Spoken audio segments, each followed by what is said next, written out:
Selamat pagi, salam sejahtera bagi sahabat-sahabat Zero to Zero. Pagi ini tanggal 2 Juni hari Selasa. Saya ingin mengajak kita untuk membaca di dalam surat Paulus kepada jemaat Tuhan di Efesus. Di dalam pasalnya Efesus pasal 6 ayat yang ke-10 ya.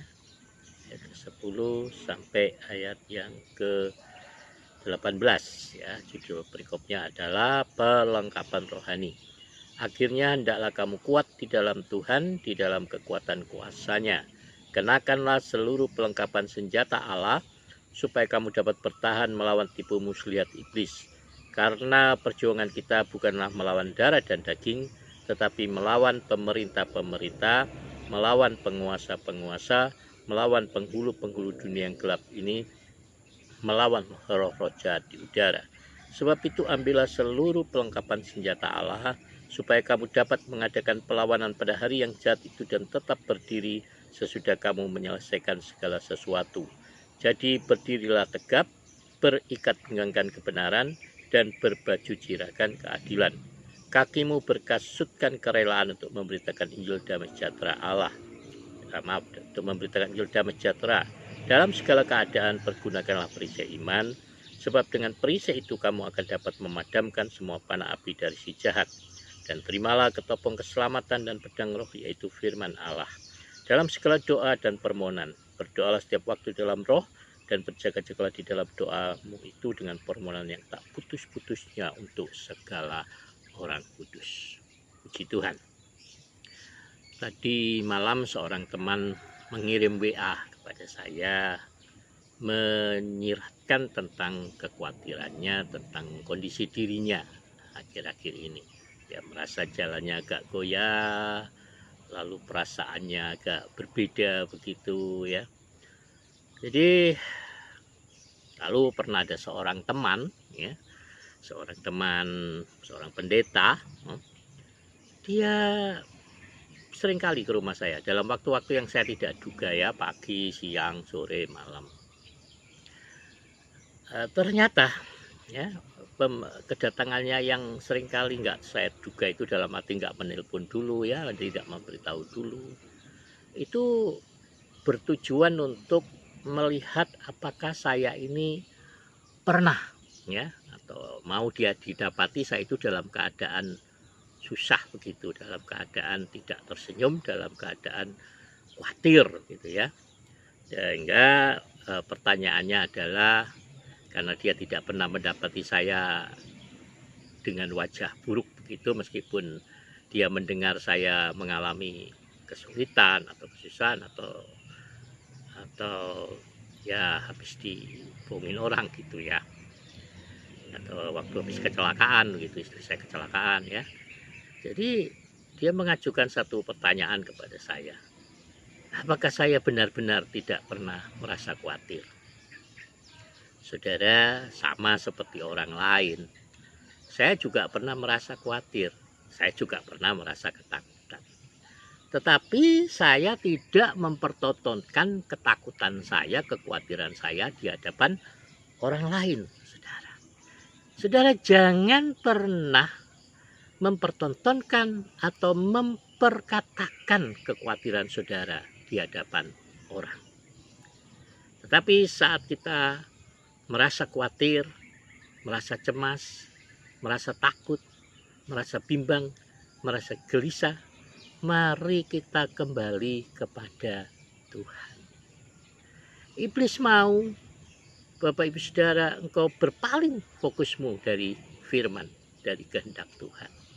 Iblis mau menyeretmu di dalam permainannya, sehingga engkau merasa cemas, merasa takut, merasa gelisah. Mari setiap hari selalu di dalam doa saya mengajak atau saya minta Tuhan untuk memperlengkapi kita dengan selengkap senjata Allah, dengan ketopong keselamatan yang menudungi kepala kita, pikiran kita, saudara, supaya iblis tidak bisa menyusupkan hal-hal yang negatif di dalam pikiran kita. Ya.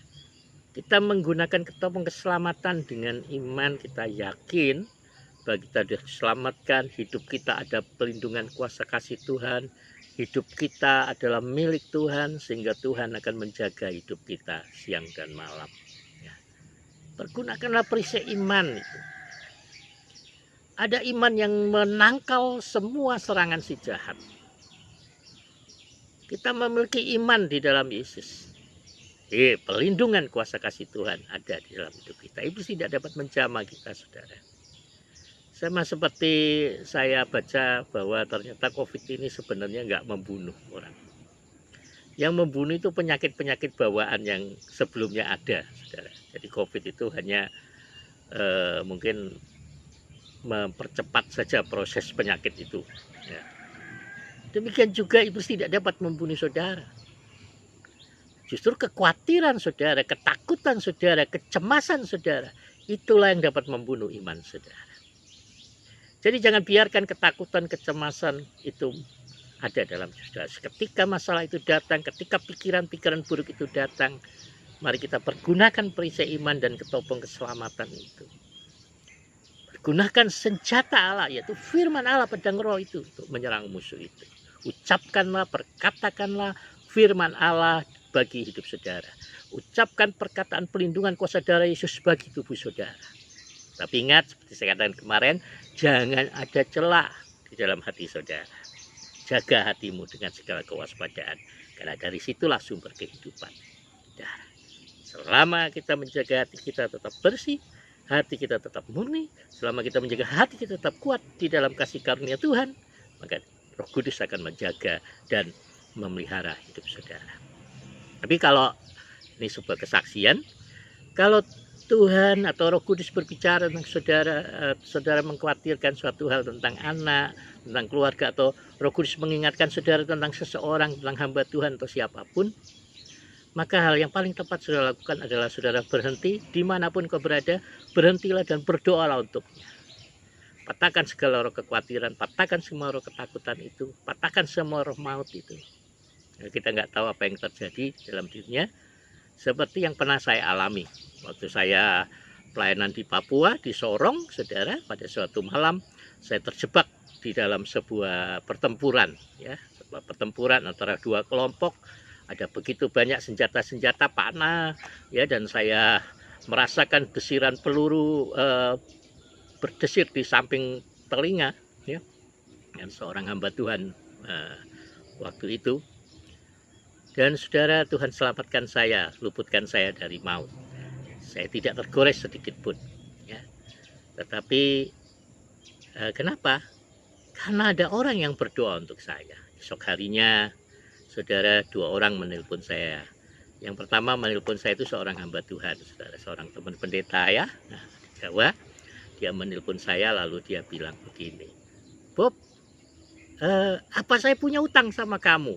Tadi malam saya teringat terus akan kamu. Saya memikirkan kamu terus, ya. Malam saya nggak bisa tidur, mikirin apa saya punya utang sama kamu. Lah ini kalau punya utang ya bayar. Tapi saya tidak pernah mengingat utang orang sama saya. Jadi saya juga nggak mengingat apakah dia punya utang sama saya begitu, ya. Nah, ini hamba Tuhan nggak peka, saudara, ya. Saya bilang, Roh Kudus ingatkan kamu akan saya. Tadi malam saya ditembakin orang. Wah, dia bilang, ya saya kenapa saya nggak peka, katanya.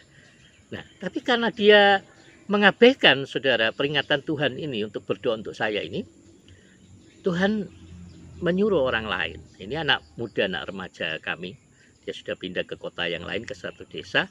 Itu malam dalam sebuah perjalanan pulang dari persekutuan keluarga, Roh Kudus berbicara di dalam dirinya dengan kuat, mengingatkan akan nama saya. Dia segera menghentikan motornya itu di pinggir hutan yang gelap. Dia bilang, biasanya dia ketakutan. Dan dia segera berdoa untuk saya, melindungi, mematahkan setiap kuasa maut, mematahkan setiap pekerjaan iblis di dalam hidup saya. Saudara, menyebutkan nama saya di hadapan Tuhan dan meminta malaikat-malaikat Tuhan menjaga melindungi saya. Saudara, doa itu didengar oleh Tuhan. Saya diselamatkan.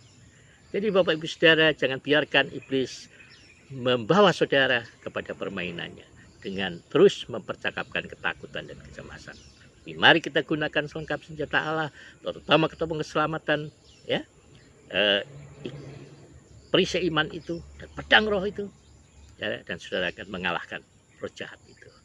Tuhan Yesus memberkati kita semuanya. Selamat pagi, jaga kesehatan, saudara. Stay at home.